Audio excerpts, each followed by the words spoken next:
नमस्कार दोस्तों, रोमा की आवाज़ 2.0 में आपका स्वागत है। आज की हमारी कहानी का नाम है जैसे को तैसा। आज संजना जी परेशान इधर उधर टहल रही थीं, क्योंकि उन्हें सुबह सुबह उठते ही गर्म पानी पीने को चाहिए था। इसलिए संजना जी बार बार सुबह से 4-5 बार अपने कमरे से बाहर निकलकर देख चुकी थीं कि उनकी बहू जागी है कि नहीं, लेकिन अभी तक उनके बेटे बहू उठे ही नहीं थे। सुबह के 8 बज चुके थे, लेकिन संजना जी का छोटा बेटा कमल और बहू श्वेता अभी तक सोए हुए थे, और जब तक उनके बेटा बहू सोकर उठेंगे नहीं, उनको गर्म पानी नहीं मिलेगा। ऐसा नहीं कि संजना जी खुद पानी गर्म करके नहीं पी सकती थीं, लेकिन उनकी बहू हर रात में रसोई का काम करने के बाद वह रसोई घर में ताला लगा देती थी। अब बेचारी संजना जी गर्म पानी पीने के लिए परेशान घूम रही थी। जब सुबह के 9:30 बज गए तो संजना जी से रहा नहीं गया, तो उन्होंने अपने बेटे बहू का दरवाज़ा खटखटा दिया। 3-4 बार जब दरवाज़ा खटखटाया तब जाकर दरवाज़ा खुला, लेकिन वह भी उनकी बहू ने नहीं बल्कि उनके बेटे कमल ने खोला। और दरवाज़ा खोलते ही उनके बेटे कमल ने गुस्साते हुए कहा, क्या है माँ, आपको क्या संडे को भी चैन नहीं है, जो आराम से सोने भी नहीं दे सकती? पता नहीं बुढ़ापे में लोग क्यों सटिया जाते हैं। यह लोग अपना तो चैन से सो लेते हैं, और अगर दूसरे को सोता देख लें तो उन्हें चैन नहीं मिलता और आ जाते हैं उनकी नींद में खलल डालने। आप लोगों को काम धाम तो रहता नहीं है, तो दूसरों को भी समझते हैं कि यह लोग भी बेकार के हैं। अपनी बेटे की बात सुनकर संजना जी दुखी मन से बोलती हैं, अरे बेटा, मुझे गर्म पानी पीना था, रसोई घर में ताला लगा हुआ है। तुझे पता है, मैं अगर सुबह गर्म पानी ना पीऊँ तो मुझे दिक्कत होने लगती है। संजना जी की बात सुनकर कमल बोलता है, एक दिन अगर आप गर्म पानी नहीं पियोगे तो कोई पहाड़ नहीं टूट जाता। रोज तो श्वेता आपको गर्म पानी करके दे ही देती है। एक संडे का दिन ही तो होता है जब आराम करने को मिलता है, उसमें भी आपने खलल मचा दिया और कमरे के अंदर जाकर अपनी पत्नी श्वेता को जगाता है और चाबी मांगता है। तो श्वेता भी तिल मिलाकर उठती है और अपनी सासू माँ के हाथ पर चाबी पटकते हुए बोलती है, अब आप ही खोल लो जाकर दरवाज़ा, और सुनो, अपने लिए पानी गर्म करना तो हम लोगों के लिए भी चाय और नाश्ता बनाकर तैयार कर देना। इस बुढ़िया ने तो नाक पे दम करके रख दिया है, खुद तो चैन है नहीं, तो सोचा बहू को भी क्यों चैन से सोने दिया जाए। कभी सास को भी अपनी सोई हुई बहू अच्छी लगती है, जो आपको अपनी बहू का सोना अच्छा लगे। आ गई हमारे नींद हराम करने। अब यहाँ खड़ी खड़ी हमारा मुंह क्या ताक रही हो? जल्दी से चाय बना कर लाओ, जल्दी नींद खुलने से मेरे सर में दर्द होने लगता है। हर दिन तो मशीन की तरह काम में लगी रहती हो, आज का दिन मिला था उसमें भी इस बुढ़िया को चैन कहाँ। और ऐसे बड़बड़ाते हुए फिर से अपने बेड पर लेट जाती है। अपने बेटे बहू की इतनी बातें सुनकर भी बेचारी संजना जी चुपचाप रसोई घर में जाकर अपने लिए गर्म पानी करती हैं और अपने बेटे बहू के लिए चाय नाश्ता बनाकर उन्हें उनके कमरे में बनाकर दे आती हैं। तो श्वेता उन्हें बुरी तरह से घूर रही थी। तभी श्वेता का 4 साल का बेटा रोने लगता है, तो श्वेता बोलती है, इसके लिए भी दूध बनाकर दे जाना। बेचारी संजना जी सर हिलाते हुए फिर से किचन में जाकर अपने पोते के लिए दूध गर्म करने लगती हैं।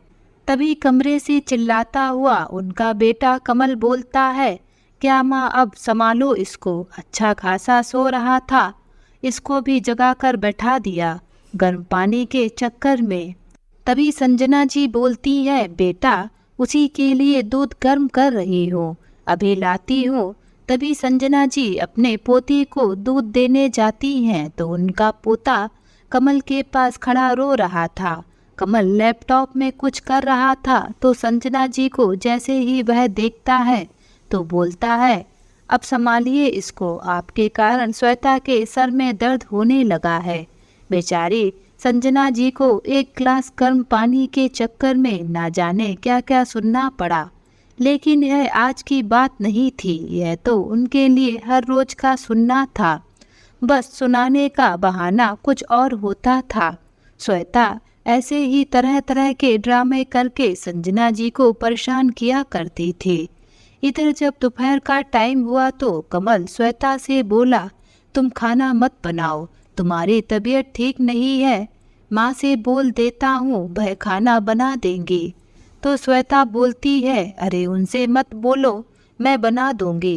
कमल बोलता है, अरे तुम्हारे सर में दर्द हो रहा है, तुम परेशान ना हो, माँ खाना बना देंगी, तुम आराम करो। तो श्वेता कहती है, अरे नहीं, उनका भरोसा नहीं है, क्योंकि रसोई घर का सामान उठाकर अपने दूसरे बेटे को ना दे दे जाकर। पता है बहुत बार रसोई से सामान कम हो जाता है। मुझे तो ऐसा लगता है कि तुम्हारी माँ ही सामान उठाकर दे देती होंगी। जरूर वो ही सामान की हेरा फेरी करती है और अपने उन बेटे बहू को दे आती है। और ऐसा बोलकर श्वेता रसोई घर में खाना बनाने लगती है। वह तो सर दर्द का बहाना कर रही थी और कमल को ऐसे ही तरह तरह के बहाने बनाकर उसको अपने माता पिता के खिलाफ भड़काए रहती थी। अपनी पत्नी श्वेता को रसोई घर में खाना बनाता देखकर कमल चिढ़कर अपनी माँ संजना जी को बोलता है, देख लो, आपके कर्मों के कारण ही आपकी बहू तबीयत खराब होने के बाद भी रसोई घर में खाना बनाने में लगी है। संजना जी को अपने बेटे की बातें सुनकर उनकी आंखों में आंसू आ जाते हैं। आप भी एक औरत हैं, आपको भी ध्यान रखना चाहिए, लेकिन आपको तो काम ना करने का कोई ना कोई बहाना चाहिए। और कमल आगे बोलता है, मानता हूँ आप सास है, पर अपनी बहू को भी इंसान समझा करो। पूरा दिन मशीन की तरह बेचारी काम में लगी रहती है। आपकी इन्हीं हरकतों की वजह से आपको और पिताजी को आपके दूसरे बेटे बहू ने आप लोगों को रखने से मना कर दिया था। पता नहीं भगवान हम लोगों को भी जाने कब चैन से रहने देगा। तभी कमल की इतनी बातें सुनकर उसके पिता शंभू दयाल जी बोलते हैं, बेटा जरा तमीज से बोलो, वह तुम्हें जन्म देने वाली माँ है। उसने कितना दुख तकलीफ सहकर तुम लोगों को पाल पोस कर बड़ा किया और तुम ही लोग उसे भला बुरा सुनाए जा रहे हो। तभी अपने पिताजी की बात सुनकर कमल बोलता है, तमीज है तभी तो तुम लोगों को यहाँ अपने पास रखा है। अगर तमीज नहीं होती तो कब का तुम लोगों को आपके बड़े बेटे की तरह अपने घर में ना रखता। बड़े आए तमीज सिखाने वाले। अभी कमल अपने माता पिता को खड़े खड़े सुना ही रहा था कि तभी श्वेता खाना लेकर आई और खाने की प्लेट संजना जी और शंभू दयाल जी के सामने रख दी। रख क्या दी, मानो पटक दी, और वह भी बोलने लगी, लो खा लो खाना, सिर्फ एक ही बहू को परेशान करना है, दूसरी से तो तुम लोगों का कोई लेना देना नहीं है। इधर शंभू दयाल जी भी सब लोगों की बात सुनकर अपना मुंह बंद कर लेते हैं। वे दोनों पैर पटकते हुए कमरे से बाहर चले जाते हैं। ऐसी बातें सुनकर तो संजना जी के आंसू ही निकल पड़ते हैं, लेकिन अपने पति को वह परेशान नहीं करना चाहती थी, इसलिए चुपचाप अपने आंसू पीछे मुंह करके अपनी साड़ी से पोंछ लेती हैं। लेकिन शंभू दयाल जी सब कुछ जानते थे कि उनकी पत्नी उनको दुखी नहीं करना चाहती, इसीलिए वे अपने बेटे बहू की आधे से ज़्यादा बातें उनको नहीं बताती थी। शंभू दयाल जी ने और संजना जी ने बड़ी ही मेहनत करके यह घर बनाकर खड़ा किया था। शंभू दयाल जी एक प्राइवेट फैक्ट्री में काम करते थे और संजना जी अपने घर के काम और अपने बूढ़े सास ससुर की सेवा करने के बाद जो भी समय बचता था उसमें सिलाई का काम करती थी। शंभू दयाल जी के 2 बेटे थे और 1 बेटी थी। सबसे बड़ी बेटी थी जिसका नाम महिमा था और बड़ा बेटा रजत और छोटा बेटा कमल। तीनों बच्चों के पालन पोषण में उन लोगों ने कोई भी कमी नहीं रखी थी। वे बेचारे फटे पुराने कपड़े पहनते थे पर अपने बच्चों की हर जरूरत का ख्याल रखते थे। शंभू दयाल जी के दोनों बेटे रजत और कमल पढ़ने में ठीक थे, तो पढ़ लिख कर उन्होंने अच्छी नौकरियां भी प्राप्त कर ली थी। इधर शंभू दयाल जी और संजना जी ने अपने घर को 2 मंजिला बनवाकर तैयार किया था। उन्होंने अपनी बड़ी बेटी की भी शादी कर दी थी और दोनों बेटों की भी शादी अच्छे से हो गई थी। शंभू दयाल जी के बड़े बेटे रजत ने अपनी मनपसंद लड़की से शादी की, जो थोड़े अमीर परिवार से थी और बड़े स्कूल से भी पढ़ लिख कर आई थी। तो जैसे ही बड़े बेटे की शादी रागनी से हुई तो उसने तुरंत ही अपनी गृहस्थी अलग कर ली और घर के ऊपर वाली मंजिल पर अपने पति के साथ रहने लगी। रजत ने भी अपने माता पिता से मुंह मोड़ लिया। इधर शंभू दयाल जी अपने छोटे बेटे के साथ नीचे वाली मंजिल में रहते थे। जब तक कमल की भी शादी नहीं हुई थी तो वह अपने माता पिता के साथ बड़े प्रेम के साथ रहता था, लेकिन कमल की भी शादी जैसे ही श्वेता से हुई तो वह भी बदलने लगा। पहले तो श्वेता ने ठीक व्यवहार किया, लेकिन कहते हैं ना कि खरबूजे को देखकर खरबूजा रंग बदलता है, वही हुआ श्वेता के साथ। श्वेता ने देखा जब उसके सास ससुर को उसके जेठ जिठानी नहीं रख रहे हैं तो वह भी क्यों उनको झेले। इसीलिए वह अब रोज रोज कोई ना कोई बहाना बनाकर अपने पति को अपने सास ससुर के खिलाफ भड़काती रहती थी। शंभू दयाल जी भी अब बहुत वृद्ध हो चुके थे और वह पैरों के दर्द के कारण बाहर काम भी नहीं कर पाते थे और सरोजनी जी की भी आंखें कमजोर हो गई थी, तो वह भी अब सिलाई नहीं कर पाती थी। इसलिए विवश होकर उन्हें अपने बेटे बहू की बातें सुनना पड़ता था। एक बार की बात है, उनकी बेटी महिमा अपने माता पिता से मिलने आई तो उसको देखकर श्वेता ने पहले तो मुंह ही सिकोड़ लिया। जैसे तैसे चाय नाश्ता करवाया और दोपहर के खाने के टाइम जब खाना लगाया तो उसने देखा कि भाभी ने उसकी माँ और पिताजी की थाली में 2 सूखी रोटी और 1 कटोरी पानी जैसी दाल रख दी है और अपने और उसके लिए पनीर की सब्जी रख दी। महिमा अपनी भाभी से बोली, भाभी माँ और पिताजी को भी तो पनीर दो। तो श्वेता इस पर छूटते ही बोलती है, वे लोग नहीं खाते पनीर। तभी महिमा बोलती है, पर भाभी पापा को तो पनीर की सब्जी बहुत ज़्यादा पसंद है, ऐसा करिए यह आप मेरी वाली सब्जी पापा और माँ को दे दीजिए। इस पर श्वेता तमतमाते हुए बोलती है, अगर आपको भी नहीं खाना है तो मत खाइए, और हाँ दीदी आप भी कान खोल कर सुन लीजिए कि आप यहाँ बैठकर पंचायत मत किया करिए, अपना घर देखिए और आपके माता पिता की इतनी उम्र हो गई है, अगर ऐसा खाना खाएंगे तो बीमार नहीं पड़ जाएंगे, और अगर यह बीमार हो गए तो इनका इलाज कौन करवाएगा? क्या तुम अपने ससुराल से आकर इनका इलाज कराओगी? तभी श्वेता बोलती है, पर भाभी थोड़ा खाने से कुछ नहीं होगा। तब श्वेता बोलती है, ऐसा है नरद रानी, आप अपनी गृहस्थी पर ध्यान दें, मुझे क्या करना है क्या नहीं वह मैं देख लूँगी, समझी आप? बड़ी आई मुझे अक्ल देने वाली। और हाँ, अगर आपको इतनी ही चिंता है तो अपने माता पिता को क्यों नहीं ले जाती अपने साथ? एक तो हम लोग इनको यहाँ पर रखते हैं, इनके नखरे झेलते हैं, और इतना सब बोलकर अपना खाना लेकर पैर पटकते हुए कमरे में चली जाती है। महिमा अपनी भाभी की बात सुनकर दंग थी, वह भी विवश थी। वह एक जॉइंट फैमिली में रहती थी, जहाँ उसके सास ससुर और जेठ जेठानी भी साथ में रहते थे, इसलिए वह चाहकर भी अपने माता पिता को अपने साथ नहीं ले जा सकती थी। अपनी बेटी को यूँ उदास देखकर संजना जी बोलती है, बेटा तू हमारी चिंता ना कर, तू अपने ससुराल में अच्छे से रहे। बेचारी महिमा अपने माता पिता की यह दशा देखकर चाहकर भी कुछ नहीं कर पा रही थी। इधर श्वेता और कमल का अपने माता पिता के साथ व्यवहार दिन पर दिन खराब होता जा रहा था। उनके बड़े बेटा बहू रजत और रागनी तो उनसे सीधे मुंह बात ही नहीं करते थे, और जो बेटा थोड़ा बहुत उनको पूछता था वह भी बहू के आने के बाद बदल गया था।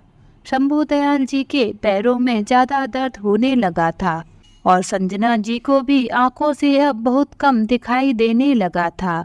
इसलिए एक दिन शंभू दयाल जी और संजना जी दोनों लोग ही डॉक्टर को दिखाने जा रहे थे। शंभू दयाल जी को घुटनों में इतना ज़्यादा दर्द हो रहा था कि उनको चलना भी मुश्किल था। तो उन्होंने सोचा कि क्यों ना अपने बेटे से बोला जाए। वह अपने बेटे कमल से बोलते हैं, बेटा हम लोगों को डॉक्टर को दिखा आओ, आज रविवार है और तुम्हारी भी छुट्टी है। अपने माता पिता की यह बात सुनकर कमल बोलता है, आप लोगों का यह अच्छा ड्रामा है। जब भी मुझे छुट्टी मिलती है आप लोग कोई ना कोई काम बोल देते हैं। क्या आप लोगों का मुंह बड़े भैया के सामने नहीं खुलता? आखिरकार वे भी आपके बेटे ही हैं कि सारा ठेका हमने ही ले रखा है। आप लोग खुद ही रिक्शा करके चले जाइए। पर बेटा आज मेरे घुटनों में बहुत ज़्यादा दर्द हो रहा है, मुझसे चला नहीं जा रहा है। शंभू दयाल जी बड़े ही उदास मन से अपने बेटे से बोलते हैं। तो कमल बोलता है, वह सब मुझे नहीं पता, आप जैसे जा सकते हैं वैसे जाइए, मेरे पास टाइम नहीं है इन बेकार के कामों के लिए। बेचारे शंभू दयाल जी और संजना जी उदास मन से घर से निकलने लगते हैं। तभी श्वेता अपने पति को आवाज़ लगाती है, सुनिए जी थोड़ा मुझे कार से पॉलर तक छोड़ आइए। तभी कमल बोलता है, हाँ हाँ तुम तैयार हो जाओ, बस फिर चलते हैं। और फिर बड़े ही प्यार से अपनी पत्नी श्वेता से बोलता है, हाँ हाँ बाहर चलकर हम खाना भी बाहर से ही खाकर आएंगे। अपने बेटे की बात सुनकर संजना जी और शंभू दयाल जी के आंखों में आंसू आ जाते हैं। जिस बेटे को अपने माता पिता को दिखाने के लिए पैसे और टाइम दोनों नहीं है, वह अपनी पत्नी को पार्लर ले जाने और बाहर खाना खिलाने के लिए तुरंत तैयार हो गया। बेचारे दोनों वृद्ध माता पिता जून महीने की तेज गर्मी में पैदल ही सड़क के किनारे धीरे धीरे चल रहे थे, जबकि शंभू दयाल जी को घुटनों में दर्द के कारण चला नहीं जा रहा था। वे बेचारे लंगड़ाते लंगड़ाते चलते जा रहे थे। तभी पीछे से उनके पास एक ऑटो रुकता है और ऑटो वाला बोलता है, आप लोग कहाँ जाएंगे? वे लोग ऑटो वाले से बोलते हैं, बेटा कहीं नहीं, बस सरकारी अस्पताल जाना है। तो चलिए अंकल आंटी मैं आप लोगों को छोड़ देता हूँ। तब शंभू दयाल जी बोलते हैं, नहीं बेटा हम चले जाएंगे, और ऐसा बोलकर वह आगे चलने लगते हैं। तो ऑटो वाला फिर से उनके पास ऑटो रोक कर बोलता है, पर अंकल आप लोग इतनी गर्मी में पैदल कैसे जाएंगे? चलिए मैं आप लोगों को छोड़ दूंगा। तो शंभू दयाल जी और संजना जी एक साथ बोलते हैं, पर बेटा हमारे पास तुमको किराया देने के लिए पैसे नहीं हैं, और फिर से आगे बढ़ने लगते हैं। तो ऑटो वाला बोलता है, अरे कोई बात नहीं अंकल आंटी, मैं आपको ऐसे ही छोड़ दूंगा, आपके पैरों में तकलीफ है। अरे नहीं बेटा हम चले जाएंगे। ऑटो वाला बोलता है, अरे अंकल आंटी आप परेशान मत होइए, मैं आपको बिना पैसे के ही छोड़ दूंगा। ऑटो वाले के बार बार कहने पर वे लोग उसके ऑटो में बैठ जाते हैं। तो ऑटो वाला उनको सरकारी अस्पताल के गेट के सामने रोक देता है और संजना जी और शंभू दयाल जी उसको ढेर सारा आशीर्वाद देते हैं। तो ऑटो वाला बोलता है, अंकल आंटी मैं आप लोगों का यहीं पर इंतज़ार करता हूँ, आप लोग डॉक्टर को दिखा लीजिए, मैं आपको वापस घर भी छोड़ दूँगा। अरे नहीं बेटा तुमने इतना ही हम लोगों पर उपकार किया है, वह क्या कम है? अरे नहीं आप लोग आराम से दिखा दीजिए, मैं आपको घर भी छोड़ दूंगा, क्योंकि आप लोग भी तो मेरे माता पिता के समान हैं। तो शंभू दयाल जी और संजना जी डॉक्टर को दिखा लेते हैं। डॉक्टर उन्हें दवा लिख देते हैं, लेकिन संजना जी को आँखों का ऑपरेशन बोल देते हैं। वे लोग अस्पताल से दिखाकर बाहर निकलते हैं तो फिर से वह ऑटो वाले को वहीं देखते हैं। और शंभू जी उससे बोलते हैं, बेटा अरे तुम हमारे कारण क्यों तकलीफ झेल रहे हो। कोई बात नहीं अंकल। फिर वह उदास होकर बोलता है, माता पिता की सेवा हर किसी के नसीब में नहीं होती। तो शंभू जी उससे पूछते हैं कि बेटा तुम्हारे माता पिता कहाँ हैं। तो वह ऑटो वाला बोलता है, अंकल शायद आपने मुझे पहचाना नहीं। अरे मैं भी तो कितना पागल हूँ। मैं आपको जब 10 साल का था तब आपको मिला था और आज मैं 21 साल का हो गया हूँ। तब शंभू जी बोलते हैं, हाँ बेटा लेकिन मैंने भी तुम्हें पहचाना नहीं। अरे अंकल आपके साथ जो फैक्ट्री में कमलेश नाम का कोई इंसान काम करता था, जिसका उस फैक्ट्री में एक दुर्घटना में निधन हो गया था। अरे हाँ बेटा वह तो बहुत ही अच्छे इंसान थे। उनकी पत्नी बीना जी तो मुझे अपना बड़ा भाई मानती थी। हाँ अंकल मैं उन्हीं लोगों का बेटा राम हूँ। पता है अंकल फैक्ट्री वालों ने हमारी कोई सहायता नहीं की थी। जब पिताजी का निधन हुआ था तब आपने ही हम लोगों की बहुत सहायता की थी।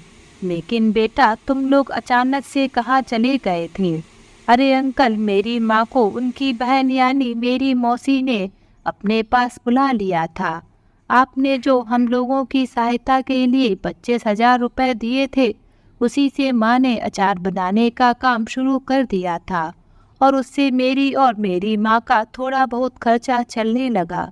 मेरी माँ मुझे पढ़ा लिखा कर एक बड़ा आदमी बनाना चाहती थी, लेकिन भगवान न जाने हमसे कहाँ रूठा था। 4 साल पहले मेरी माँ को भी भगवान जी ने अपने पास बुला लिया और मैंने उस समय कक्षा 12 की ही परीक्षा पास की थी। इसलिए अंकल मैं ऑटो चलाने लगा। लेकिन बेटा क्या तुमने फिर पढ़ाई छोड़ दी। तो राम बोलता है, अंकल खाने के लिए कुछ तो काम करना ही था तो मैंने ऑटो चलाने का काम शुरू कर दिया। लेकिन मैं हार मानने वाला नहीं था। मैं सुबह से शाम ऑटो चलाता हूँ और शाम को मैं LLB की पढ़ाई करता हूँ, क्योंकि माँ मुझे पढ़ा लिखा कर वकील बनाना चाहती थी। इसलिए अंकल चाहे कुछ भी हो जाए मैं वकील तो बनकर ही रहूँगा और भगवान इसमें मेरा साथ भी दे रहा है। पता है अंकल आंटी मेरी वकालत का यह लास्ट ईयर हो। तभी संजना जी बोलती हैं, बेटा भगवान करे तुम खूब तरक्की करो, ईश्वर तुमको सद्बुद्धि दे।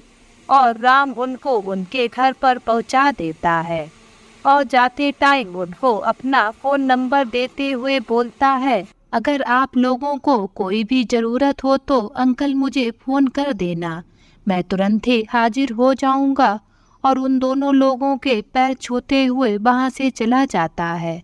आज राम को जाता हुआ देखकर शंभू जी और संजना जी की आंखों में आंसू थे, क्योंकि इतना प्यार और सम्मान तो उनको उनके दोनों बेटों ने भी नहीं दिया था जितना आज राम ने उनको दिया था। शंभू जी और संजना जी जैसे ही घर के अंदर जाते हैं तो आज उनका बड़ा बेटा रजत और उसकी पत्नी रागनी नीचे बैठे कमल और श्वेता से बात कर रहे थे।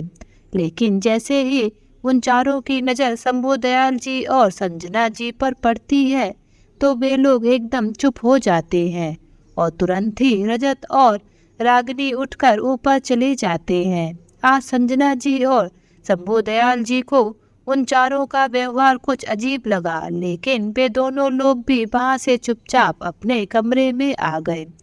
आज रात वृद्ध पति पत्नी चुपचाप छत पर लेटे आसमान में चांद और तारों को देखे जा रहे थे। गर्मी भी बहुत तेज थी। दोनों लोगों की आंखों से नींद तो कोसों दूर थी। उनके दोनों बेटे बहू अपने अपने कमरे में एसी चलाकर आराम से सो रहे थे, लेकिन उनके माँ पिताजी के कमरे में पंखा भी लगा था, वह भी खराब। उनको सही कराना भी किसी को ध्यान नहीं था। बेचारे शंभू जी जैसे तैसे सीढ़ियों से चढ़कर छत पर गए थे। उनको ही पता था कि वे कैसे छत पर चढ़कर गए थे, लेकिन उनके दर्द और तकलीफ को देखने और समझने के बजाय उनके बच्चे अपने कमरों में आराम से सो रहे थे। जिन बच्चों को जरा सी छींक भी आ जाती थी तो वे दोनों पति पत्नी जमीन आसमान एक कर देते थे। यही सब सोचकर दोनों पति पत्नी आसमान की ओर अपनी आंखों में आंसू लिए निहारे जा रहे थे। खुद की मेहनत से बनाया मकान था, सोचा था बुढ़ापे में वे भी अपनी पत्नी और बच्चों के साथ चैन से बचा जीवन व्यतीत करेंगे, मगर यहाँ तो उल्टा ही हो गया। दोनों बेटे कुछ ज़्यादा ही समझदार निकले, अपनी अपनी गृहस्थी में खुश हो गए। अपने माता पिता की दुख तकलीफ़ों से तो उन्हें कुछ लेना देना ही नहीं था। अभी शंभू दयाल जी यह सब सोच ही रहे थे कि तभी संजना जी का हाथ अपने गाल पर महसूस करते हैं और संजना जी बोलती हैं, अरे ज़्यादा मत सोचो, सोने की कोशिश कीजिए। लेकिन उन्होंने संजना जी की तरफ देखा तो वह भी परेशान थे और इतना बोलकर वे भी आसमान की ओर निहारने लगती है और बोलती है, काश इन बेटों से तो अच्छा होता भगवान हमको बेटे ही ना देता। कम से कम अपने बुढ़ापे में ऐसे बेटों के व्यवहार से आहत तो नहीं होते। और उनकी भी आंखों से आंसू बह निकलते हैं।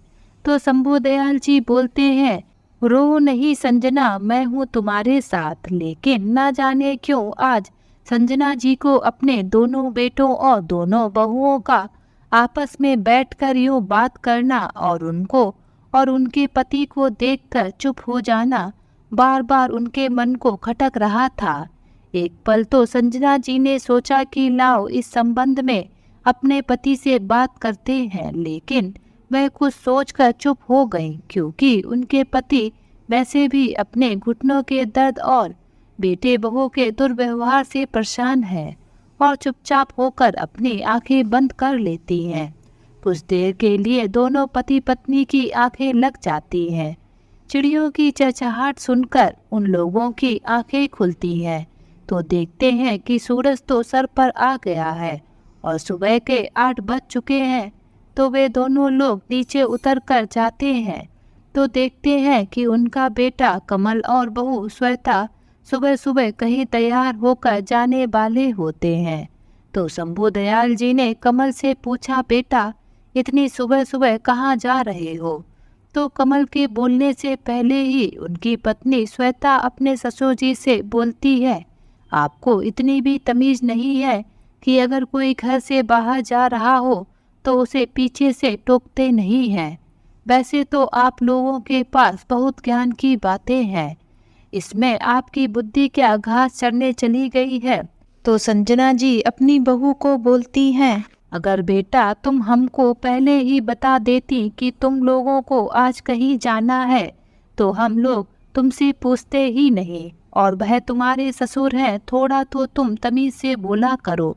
तभी कमल बोलता है, ऐसा करो सब लोग अपनी अपनी तमीज़ अपने पास रखो, हमें जाने में देर हो रही है और हम आज नहीं आएंगे और आप लोगों का खाना बाहर निकाल कर रख दिया है। और ऐसा बोलकर वहाँ से चले जाते हैं। बेचारे शंभू दयाल जी और संजना जी को बार बार बेटे बहू की बातें सुनना बहुत खराब लगता था, लेकिन उनके पास कुछ और रास्ता भी नहीं था। दोपहर होती है तो वे दोनों लोग खाने के लिए जैसे ही खाने का बर्तन खोलते हैं तो देखते हैं कि थाली में जरा सी सब्जी और 4 रोटी और थोड़ी सी शाम की बची हुई दाल थी, साथ ही थोड़े से चावल थे। दोपहर और रात का दोनों टाइम का खाना यही था। वे बेचारे एक एक रोटी और थोड़े चावल दोपहर में खा लेते हैं और बाकी बचे भोजन से रात की भूख शांत कर लेते हैं। जैसे तैसे दोनों वृद्धजन उस दिन तो गुजारा कर लेते हैं और रात को भी काट लेते हैं, लेकिन दूसरे दिन सुबह से दोपहर हो जाती है, लेकिन उनके बेटे बहू तो आते ही नहीं हैं। इधर शंभू दयाल जी और संजना जी का तो भूख से हाल बेहाल हुआ जा रहा था। जब उन दोनों लोगों से नहीं रहा गया तो उन्होंने पड़ोसी के फ़ोन से अपने बेटे कमल को फ़ोन लगाया और जैसे ही कमल फ़ोन उठाता है तो शंभू दयाल जी बोलते हैं, बेटा तुम कब आओगे? तो कमल बोलता है, पिताजी मैं आज और कल 2 दिन नहीं आ सकता। तो वह अपने बेटे से बोलते हैं, बेटा लेकिन रसोई में तो ताला लगा है, हम खाना क्या खाएंगे। तो पीछे से उनकी बहू श्वेता की आवाज़ आती है, अपने पिताजी से बोल देना कि मेरी रसोई को हाथ भी ना लगाना, और मेरी रसोई का कोई भी सामान इधर से उधर हुआ तो मैं उन लोगों को छोड़ूंगी नहीं। तो शंभू दयाल जी बोलते हैं, बेटा बहू से बोलो हम खाना क्या खाएंगे। तो कमल बोलता है, वह सब आप खुद ही देख लीजिए, हमने कोई आपका ठेका नहीं ले रखा है। आप बड़े भैया से भी बोल सकते हैं, 2-3 दिन वो ही आप लोगों को खाना खिला दे। और ऐसा बोलकर फोन काट देता है। इधर शंभू दयाल जी पर बेटा बोलते ही रह गए, लेकिन कमल ने तो अपने पिताजी की बात ही नहीं सुनी। वे बेचारे चुपचाप घर लौटकर आ जाते हैं। इधर उन लोगों से जब भूख बर्दाश्त नहीं हुई तो संजना जी अपने बड़े बेटे के पास खाने के लिए जाती हैं। वह बहुत देर तक दरवाज़ा खटखटाती रहती है, लेकिन जब दरवाज़ा नहीं खुलता है तो वह नीचे उतरने लगती है।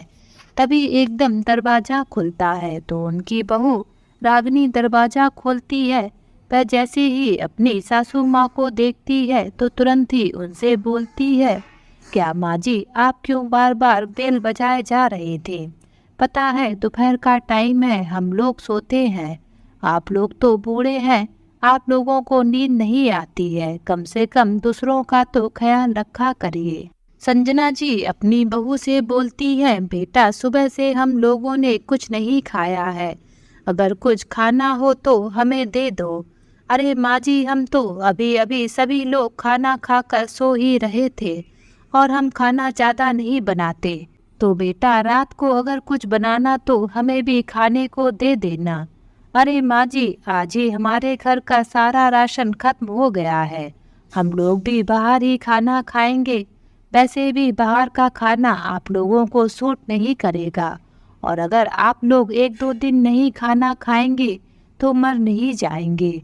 बुढ़ापे में वैसे भी थोड़ा कम ही खाना खाना चाहिए। और ऐसा बोलकर जोर से दरवाज़ा बंद कर देती है। संजना जी अपने आंसू पोंछते हुए नीचे वापस लौट आती है और शंभू दयाल जी उनकी आंखों में आंसू देखकर सब कुछ समझ जाते हैं। आज उन्हें अपनी औलादों पर घिन आ रही थी, लेकिन आज शंभू दयाल जी ने मन में कुछ निश्चय कर लिया था कि वह अब ऐसे घुट-घुट कर नहीं रह सकते।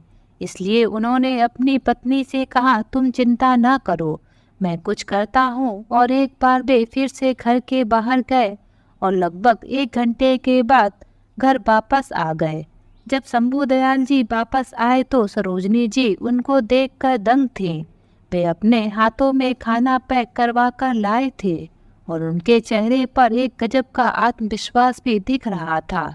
संजना जी ने उनसे बहुत पूछा भी कि वह यह खाना कहाँ से लाए, तो वे कुछ नहीं बोले, क्योंकि शंभू दयाल जी के पास पैसे तो थे ही नहीं, तो खाना कहाँ से ला सकते थे। संजना जी के बार बार पूछने पर उन्होंने यह जरूर बोला कि 3-4 दिन में तुमको सब पता चल जाएगा। अभी हम लोग ईश्वर का नाम लेकर खाना खाते हैं। अगले दिन कमल और श्वेता भी आ जाते हैं और संजना जी और शंभू दयाल जी को यूं हंस हंस कर बात करते देखकर वे लोग तो अचंभित ही रह जाते हैं। जो लोग हमेशा परेशान ही रहा करते थे, उनके चेहरे पर खुशी देखकर वे लोग अंदर ही अंदर खुड़ जाते हैं। 1-2 दिन निकले तो शंभू दयाल जी ने देखा कि उनके दोनों बेटे कमल और रजत और दोनों बहुएं रागिनी और श्वेता उनके कमरे में आते हैं और शंभू दयाल जी से बोलते हैं, पापा हम सभी ने काफी दिनों से सोच विचार करने के बाद एक फैसला लिया है। अपने बेटे और बहू को एकदम एक साथ अपने कमरे में देखकर संजना जी और शंभू दयाल जी चौंक ही गए, लेकिन अपने आप को संयमित करते हुए शंभू दयाल जी बोलते हैं, कैसा फैसला, जरा हम लोग भी तो सुने। हमारे होनहार और काबिल बेटों ने कैसा फैसला ले लिया है, जिसमें तुम्हें हम बुढ़े बुढ़िया से भी पूछने की जरूरत पड़ गई। शंभू दयाल जी की आवाज़ में कड़कपन था। तो कमल और रजत बोलते हैं कि हम ये मकान बेच देंगे। अब यह मकान बहुत छोटा भी पड़ रहा है और हमारे बच्चे भी बड़े हो रहे हैं और पुराना भी हो गया है। हम दोनों भाइयों ने आपस में डिसाइड किया है, इसको बेचने के बाद जो पैसे मिलेंगे उसको हम लोग आपस में बांट लेंगे और कुछ लोन ले लेंगे और एक एक फ्लैट ले लेंगे। तभी शंभू दयाल जी बोलते हैं, अच्छा तो कुछ दिनों से दोनों भाइयों में यह विचार विमर्श चल रहा था। जो भाई आपस में बात भी नहीं करते थे, वे आजकल इतना आपस में घुल मिलकर बातें क्यों कर रहे थे, अब मुझे समझ में आया। तो कमल और रजत एक दूसरे की तरफ देखने लगते हैं। फिर श्वेता और रागनी भी बीच में तपाक से बोल पड़ती हैं, पिताजी आजकल ओल्ड एज होम का कॉन्सेप्ट चल रहा है, हर महीने कुछ रुपए देने पड़ते हैं और 5 स्टार जैसा कमरा आप लोगों को मिल जाएगा। 3-4 साल के लिए किराए के पैसे हम लोग जमा कर देंगे, फिर आप लोगों को ज़रूरत पड़ेगी तो हम लोगों से मांग लेना। आखिरकार आप लोगों का सब कुछ तो हम लोगों का ही है।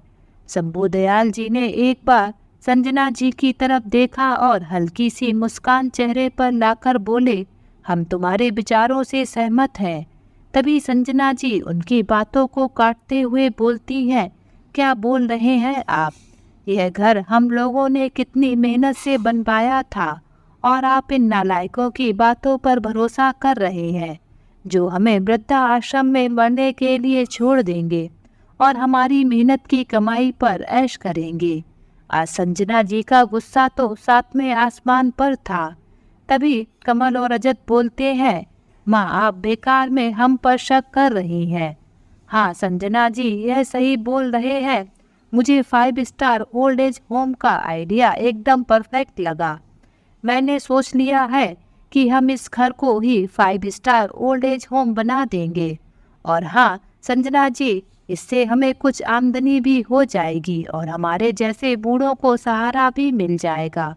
और फिर शंभू दयाल जी बुलंद आवाज में राम को आवाज लगाते हुए बोलते हैं, बेटा मैंने जो तुम्हारी सहायता से जो वसीयत तैयार की थी उसकी एक एक फोटो कॉपी इन नालायकों के हाथ पे थमा दो। शंभू दयाल जी ने राम को इसी टाइम पर अपने घर पर बुलाया था। राम ने एक एक फोटो कॉपी सभी के हाथों में थमा दी। सभी उसको देखकर भौचक्के रह जाते हैं। आज शंभू दयाल जी ने सबके नाम अपनी प्रॉपर्टी से हटा दिए थे। साथ ही राम उनसे बोलता है कि आप लोगों को 5 दिनों के अंदर घर खाली भी करना पड़ेगा। तभी कमल और रजत अपने पिता से बोलते हैं, पिताजी आप हमारे साथ ऐसा कैसे कर सकते हैं, हम आपके बेटे हैं। तभी शंभू दयाल जी गुस्से में दोनों को एक एक जोरदार तमाचा लगाते हैं, अरे तुम नालायकों के होने से तो अच्छा था हम बे औलाद ही रहते। जिन औलादों ने हमें एक एक रोटी के लिए तरसा दिया, वह बोलते हैं कि वह हमारे बेटे हैं। और फिर राम को हाथ जोड़कर धन्यवाद देते हुए बोलते हैं, बेटा उस दिन अगर तुमने हमें खाना नहीं दिया होता तो इन्होंने तो हमें भूखे ही मार दिया होता। और साथ ही तुमने जो बेटा इन कागजातों को बनवाने में मेरी सहायता की, इसके लिए तुम्हारा बहुत बहुत धन्यवाद। आज कमल और रजत अपने माता पिता का यह रूप देखकर दंग रह गए और नजरें नीचे झुकाकर उनके कमरे से चुपचाप चले गए और 5 दिन के अंदर घर भी खाली कर दिया।